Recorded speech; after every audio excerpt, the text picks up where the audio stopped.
Oke guys, selamat pagi, siang, sore, dan malam pemirsa. Jadi perkenalkan, nama saya Revan Alvaris dan kali ini saya mau menjelaskan sedikit mengenai heading di HTML. Let's go. Nah, jadi sekarang kita udah di layar. Saya bakal menggunakan software atau aplikasi Notepad buat mencontohkan bagaimana cara saya membuat heading di HTML. Nah, kalian bisa pakai banyak aplikasi seperti VS Code ataupun Sublime Text dan lain-lain. Tapi kali ini saya akan menggunakan Notepad. Mengapa Notepad? Karena Notepad menurut saya lebih simple. Oke, jadi di sini aku udah ada eh, struktur HTML dengan baik. Nah, tapi di sini di bagian body aku udah nambahin tag buat bikin heading. Itu tag H.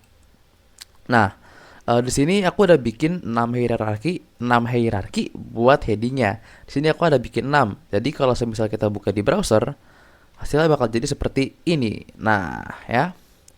Di sini ada heading satu yang paling besar di atas, heading 2 di sini, heading 3 di sini dan seterusnya. Jadi dengan kita menggunakan sistem seperti ini, H1, H2, H3, H4 dan seterusnya, kita bisa membuat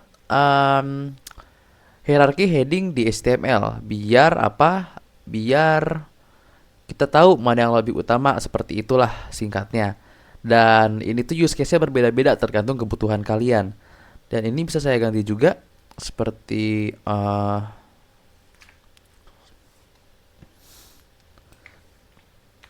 terus melangkah melupakanmu, lelah hati perhatikan sikapmu. Saya Ctrl S yaitu save dan saya share di sini.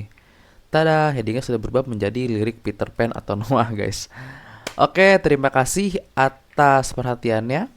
Buat bagaimana cara memanfaatkan hierarki heading ini dengan baik akan dijelaskan oleh teman saya. Let's go. Halo, nama saya Farasya Najmalia. Jadi selanjutnya yang harus kalian pahami pada heading ini adalah kapan kalian menggunakan salah satu dari heading ini. Cara paling mudah dengan membuat hierarki kepentingan yang begini.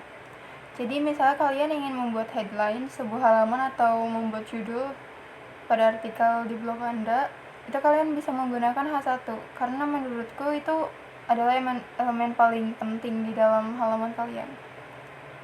Isi judul, artikel, dan setelahnya misalnya kalian punya isi artikel. Nah, jadi H1 ini adalah heading paling utama yang ada di dalam halaman artikel.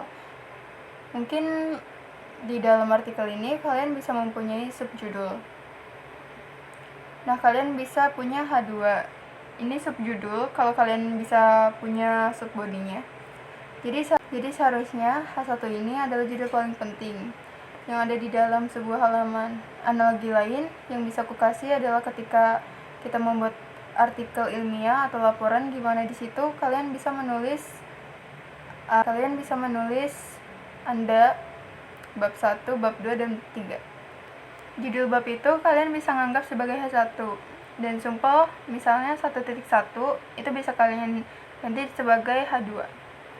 Lalu juga subbab memiliki subbab, misalnya 1.1.1 itu kalian bisa menggunakan H3 dan seterusnya. Halo semuanya, saya Sazieta Bina Meriska dari kelompok 2 kelas 11.1. Nah, di sini saya bakal menjelaskan atau memperlihatkan bagaimana tampilan-tampilan dari codingan atau penggunaan tag yang sebelumnya sudah kita pakai dalam coding-coding yang dibikin untuk website-website artikel ilmiah seperti ini. Nah, di sini saya bakal memakai websitenya punya detik.com sebagai contoh. Karena di sini kita mau inspeksi, kita bisa gunain salah satu fiturnya punya Chrome, di mana kita klik kanan di sini, terus kita bakal cari fitur yang namanya inspect, atau biasanya disebut tuh inspect elements. Nah, di sini kan tulisannya elements nih. Nah, kita bisa klik yang ada tanda panah ini buat inspeksi satu-satu. Nah, pakai ini kita bisa, misalnya nih, mau klik ini deh, mau klik judul yang ini. Nah, kita tuh bisa lihat di sini tag apa yang digunain sama detik.com buat ngebikin judul ini. Kalau di sini sih, judul untuk ini tuh dipakainya itu H3. Kalau H3 itu artinya ini tuh sebagai subjudul, jadi bukan judul utamanya. Di sini juga sebenarnya ada banyak tag lain, ada misalnya H3, H1, header, dan sebagainya.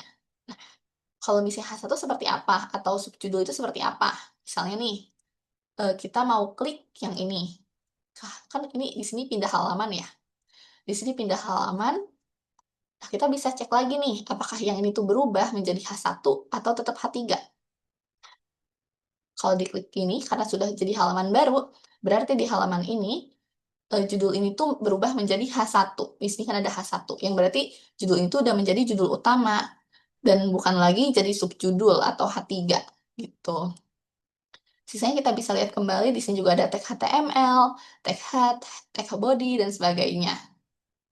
Buat penjelasan lebih lanjut, bisa terus nonton video ini. Terima kasih.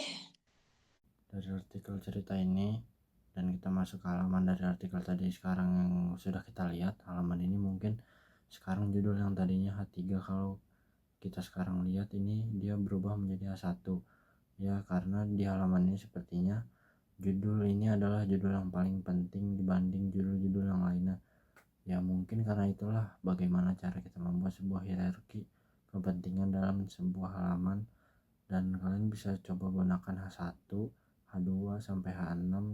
Tadi lihat bagaimana bedanya masalah style ya. Masalah style itu kita bisa capai dengan menggunakan CSS. Jadi jangan khawatir guys, kalau misalkan nanti kalian muat heading 3 itu lebih besar dari H1, yang tidak apa-apa, asal kepentingan tadi heading itu lebih penting daripada heading-heading di bawahnya. Baik, sampai di sini dulu video kali ini, sampai ketemu di video berikutnya ya. Saya